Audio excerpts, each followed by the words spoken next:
नमस्कार, मैं हूं रॉबिन सिंह चौहान और आप जुड़ चुके हैं पंचायत रिपोर्टर के इस मंच के साथ। इस समय मैं उत्तरकाशी में हूं और अगर आप चारधाम यात्रा के दौरान गंगोत्री धाम के दर्शन करने आ रहे हैं तो उत्तरकाशी में एक अनोखे म्यूजियम में ज़रूर आइए।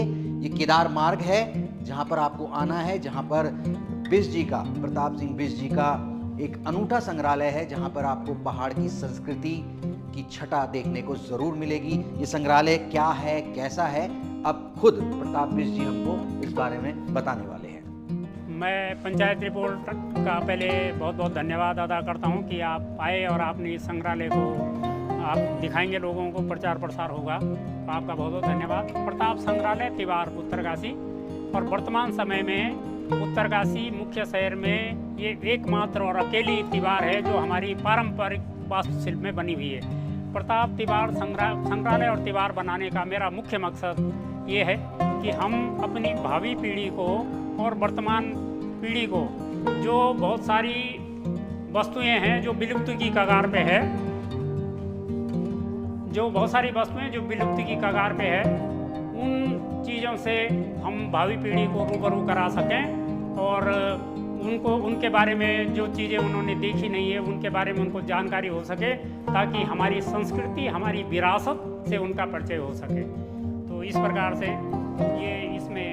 ये जो हमारे पुराने घरों का एक नमूना सा है वो इसमें प्रदर्शित किया गया। इसके द्वारा ये खाट की डोर है जो अब भीमल का जो सेलू जिसको कहते हैं, जिससे ये बनी है, वो आज अब कहीं देखने को नहीं मिलती है। ये भीमल का धागा है और अब ये क्योंकि इसको तैयार करने में बड़ी मेहनत लगती है तो अब कोई इसको तैयार करता नहीं है रूप में है। हमारे वाद्य यंत्र, मस्की बाजा हो गया, उड़की हो गया, डमरू हो गया, रणसिंगा, बंकोरा, तो ये हमारे वाद्य यंत्र हैं। फिर हमारे अनाज छानने के साधन, मट चालना और चालना जिसे कहा जाता है, सुखाने के लिए इस पे सुखाया जाता है। इससे छावड़ा से बने होते हैं, क्या है ये रिंगाल से बना होता था सबसे पहले, और इस पे अनाजों को सुखाया जाता था प्राचीन समय में।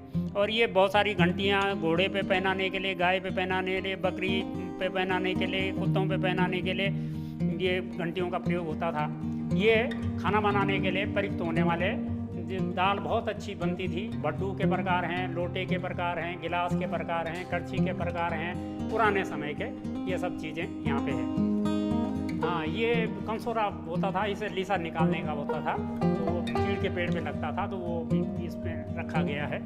और ये फिर डाली हो गया, और ये तो अनाज रखने के काम आते थे, ये अनाज को साफ करने के काम आते थे।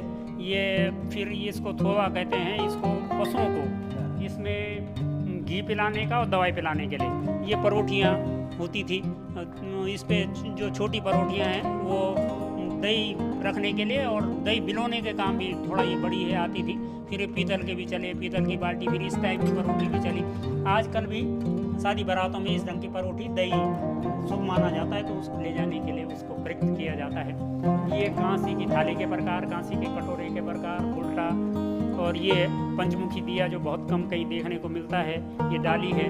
फिर ये जो है ये नीचे इसको कहते हैं डुरेंडा, पशुओं को पानी पिलाने और पिंडा के काम आता है। सुप्पा है अनाज को साफ करने का, कौंचा, ये क्या चीज़ है इसको कहते हैं, ये कौंचा लकड़ी का बना होता है, तो इसको जैसे प्रसाद वगैरह बनाते हैं उसमें उसको हिलाने के लिए प्रयुक्त किया जाता है। फिर एक कौंचा भी है, उसी काम में प्रयुक्त होता है। जैसे सांठ हो गया, द्रांति हो गया, और ये कठेला हो गया, तम्बाकू बनाने में, और तम्बाकू इस पे बनाते थे। फिर ये चुलियासा हो गया, ये द्रांति हो गई, ये चिमटे के प्रकार हो गए, विभिन्न प्रकार के ये चीज़ें जिनको हम प्रयुक्त करते थे। ये पुरानी हमारे दादा के ज़माने की ये तलवार, और फिर ये चिमटे के प्रकार हैं। और ये एक स्टेचू बना है जिसमें मेरे आकृति से मिलता जुलता, तो चरखा हमारे यहाँ ऊन काटने के लिए इसको प्रयुक्त किया जाता था, और ये इसमें दिखाया गया है। ये चरखा तो काफ़ी पुराना है, पर मेरे पिताजी के ज़माने का था, तो मेरे समझ से कम 50 साल पुराना होगा। ये खिड़की, और हमारा वास्तुशिल्प ये बताता है कि हमारा वास्तुशिल्प प्राचीन समय में भी कितना उन्नत था और किस ढंग का था। तो 150 साल पुरानी ये खिड़की आपको ये दिखाई दे रही है और हमारी वास्तुकला का ये बहुत अच्छा एक नमूना ये प्रदर्शित करता है कि कितना संपन्न था हमारा वास्तुशिल्प। ये मुरेटा बंगाल का बना होता था, अब देखने को नहीं मिलता है। ये फिर इसको परेड़ा कहते हैं, इसको रौड़ी कहते हैं। ये मट्ठा लगाने हमारे यहाँ मट्ठा लगाने का काम इससे किया जाता था। कृषि यंत्र जो अब जिनका प्रयोग काफ़ी कम किया जाता था, अभी भी कहीं कहीं किया जाता है। वो हो गया, मैया हो गया, ये हल हो गया, द्रांति के प्रकार हो गए, फिर ये जुआ हो गया, फिर ये जोत हो गया, फिर ये मिट्टी को खेत समतल करने के लिए पटरा का प्रयोग किया जाता था। ये ओखली, लकड़ी की बनी ओखली, ओखलियारा इसे कहते थे। और इसमें ये ओखली, इसमें धान अनाज इसको इसमें तैयार किया जाता। ये जोर है, ये ओखली है जी। और इस प्रकार से ये इसको कहते हैं कुरना या गिंजारा और उसको कहते हैं खावल, ये मुस्का। तो ये चीज़ें सेलू से बनी हुई चीज़ें अब देखने को नहीं मिलती है, क्योंकि भीमल को सड़ाने में भी 2-3 महीने तक पानी में डालना पड़ता है, तो वो इतनी मेहनत अब कोई करता नहीं, तो वो भीमल का सेलू अब कोई बनाता नहीं। पर ये चीज़ें सब जिसको मुस्का कहते हैं, पैगोड़ा, रस्सी, खाट की डोर, ये सब उससे बनी हुई है। ये दावा, नाड़ा, सिन्ना सब उससे बनी हुई चीज़ें हैं। ये सबसे पहले जब हम पढ़ाई करते थे बचपन में, तो सबसे पहले दुलेटा का प्रयोग किया जाता था। और उसके बाद दुलेटा के बाद फिर आया, फिर ये पहाड़ी वेशभूषा है जो हमारी पारंपरिक वेशभूषा है, टोपी से लेकर मंद गले का कोट से लेकर, और ये महिला गहनों में सजी हुई ये कंठी अब कहीं दिखती नहीं है। ये तंदुल है जो कि ये जौनसार में पहना जाता है कानों पे, तो इस ढंग से खगवा हुआ ये पागड़ा, पंखी। तो इस ढंग की वेशभूषा हमारी पारंपरिक वेशभूषा हमारी यहाँ की महिलाओं। ये बकरी की जो ऊन होती है उससे बने हुए जूते हैं जो सर्दियों में बर्फ़ में जिनको काम आता है। ढिल्ला हो गया, ये नमकदानी हो गई, ये कांगरा हो गया लकड़ी का बना हुआ, जो अब प्रायः विलुप्त की कगार पे है। और इस प्रकार से विभिन्न प्रकार के गहने, जैसे सेतुर है, अब कहीं दिखता नहीं है, गुलाब है, झांवर है, नवसरी है, चंद्रहार है। तो इस ढंग की चीज़ें, तिमणियाँ, तो ये बहुत सारी चीज़ें जो लगभग कुछ चीज़ें तो अभी है, लेकिन कुछ विलुप्ति कगार पे। खगवावा हो, एक दुसाला है, पहले गांव में जब किसी की शादी होती थी तो एक के पास होता था, हमारे घर पे था ये, और सब इसी को लपेट करके दूल्हा जो है वो बारात में जाता था। तो जितनी शादियाँ होती थी सब उसी से काम चलता था। विभिन्न प्रकार के जैसे भोके के प्रकार हैं, ये टॉर्च के प्रकार हैं, लैंप पहले पीतल के होते थे, फिर ये जो है, फिर ये गैस उजाले के लिए इसका प्रयोग किया जाता था, स्टोव के प्रकार, फिर लालटेन, इन चीज़ों का प्रयोग किया जाता था। और बारे में बहुत कम लोगों को जानकारी है, काफ़ी बुजुर्ग लोगों को भी नहीं जानकारी है। पर ये कहा जाता है कि मेरे दादा के ज़माने में कपास पैदा किया जाता था और मोटा हुआ इसको कहते हैं। तो इसी पे कपास को जैसे चरखे पे काटते हैं वैसे कपास को काटा जाता था और स्वयं कपड़े बनाते थे। मोटा हुआ इसको कहते हैं।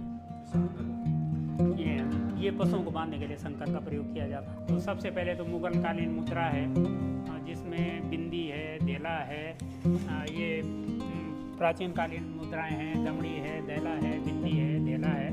तो उनमें सन भी नहीं लिखा है। फिर उसके बाद जो है वो मुद्रा आई तांबे की मुद्रा है, चांदी का मुद्रा भी है, तो बहुत पुराने 1878 से लेकर 1947 तक के। फिर ये नया, फिर चांदी के जो है वो अठन्नी है, चवन्नी है, फिर ये उसके तांबे के पैसे हैं, नहीं सॉरी तांबे के नहीं, पीतल के। और फिर नई मुद्राएं, पर ये अब सब प्रचलन से बाहर है। फिर इसमें हमारे नापने के ये केतली इस ढंग की पीतल की होती थी, फ्राई पैन इस ढंग का होता था, पाथा, सेर, माणी जो पीतल में भी है, लकड़ी में भी है, तांबे में भी है। कोठार लाहौर में बनता था, कोठार का ये बड़ा तारा जो आपको दिख रहा है, तो इस ढंग का सुरक्षा के लिए। फिर ये सिकवा हो गया, तो मेरे दादा दादी अपने कपड़े इसी पे रखते थे। तब बक्सा और अटैची का प्रचलन नहीं था, या वो बक्सा तो रहता होगा पर वो महंगा रहता होगा, तो स्वयं इसको बनाते थे। तो ये डिंगाल का बना हुआ, इसको कंडला भी कहते हैं, सिक्का भी कहते हैं। और बाहर उस पर बकरी की खाल से उसको सुरक्षा के लिए उसको लगा दिया जाता था। और ये आपको ये दुनेटा हो गया। और इस पे जो है जो पोखरी में कूट करके फिर पिन्ना बना करके इससे तेल निकाला जाता था, जैसे तिल का तेल हो गया या सरसों का हो गया, तो इस पे निकाला जाता था। ये फिर पहले एक गांव में एक प्रधान के पास एक ही रेडियो होता था, सारे गांव वाले उससे सुनते थे। ये वाकर उस पर जुड़ा होता था, बड़ी काफ़ी आवाज़ उसकी होती थी, सारे गांव वाले उसे सुनते थे। पुरानी 1953 की डायरी और रसायन की सीरीज है 1950 वाली, ये मेरे दादाजी की रामायण है, जो लगभग 69 वर्ष 69 साल पुरानी है। तो मेरे दादाजी इसको पढ़ते थे, फिर मेरे पिताजी चाचा जी ने भी पढ़ा इसको। जो हमारी पीढ़ी है वो साक्षात्कार कर पाएगी कि हमारे बुजुर्गों ने किस तरीके से हम अपनी जीवन शैली अपनाई थी, किस विकट परिस्थितियों में वो जीवन यापन करते थे, क्योंकि पहले तो बहुत ज़्यादा बर्फ़ भी पड़ती थी। उसी प्रकार आपको जैसे गुरुजी ने पहले बताया होगा आपको कि वेशभूषाएँ जैसे आप यहाँ पे देख भी रहे हैं, और मेरे लोकगीतों में मैं हमेशा इन चीज़ों को आगे बढ़ चढ़ के दिखाता हूँ। तो गुरुजी का ये प्रयास है जो नई पीढ़ी को है, अपने आप में एक निसंदेह बहुत एक सराहनीय कार्य है, इसलिए मैं गुरुजी को बहुत बहुत धन्यवाद